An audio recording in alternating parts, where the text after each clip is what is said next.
This project has changed a lot from the beginning. We came here just to put a small concrete pad next to an old logging road that went down through here. We started digging, we found there's a bunch of buried trash, old logs, all kinds of stuff, so we had to dig down to good soil. Ended up having to completely abandon the entire plan and put our pad all the way over away from the road, bring in a bunch of good clean dirt that we dug out. We've put 8 inches of gravel all over everywhere, put proper drainage in everywhere, did some riprap checks, and seed and strawed all the slopes for erosion control.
I'm scared to get close, and I hate being alone. I long for that feeling to not feel at all.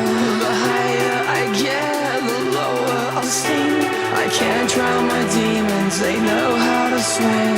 I'm scared to get close, and I hate being alone. I long for that feeling to not feel at all. The higher I get, the lower I'll sink. I can't drown my demons, they know how to swim. I'm scared to get close, and I hate being alone. I long for that feeling to not feel at all.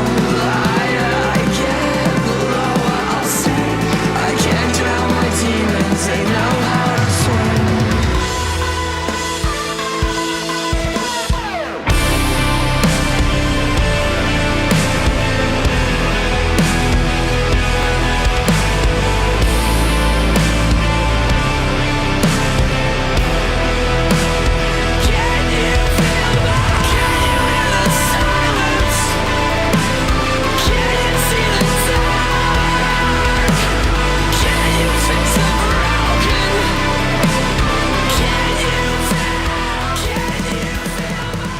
It's looking pretty good there, ain't it? Yeah. Not looking like a bunch of hair lift's been working there. A couple weeks ago, we've had some really heavy rains come in. Leaves are falling now. It filled up some of the sediment traps and some of the erosion control, some of the check dams we had in place, and just did minor washing on some of the gravel. So we're doing a little bit more erosion control now, slicking everything back up and getting the heck back out of here.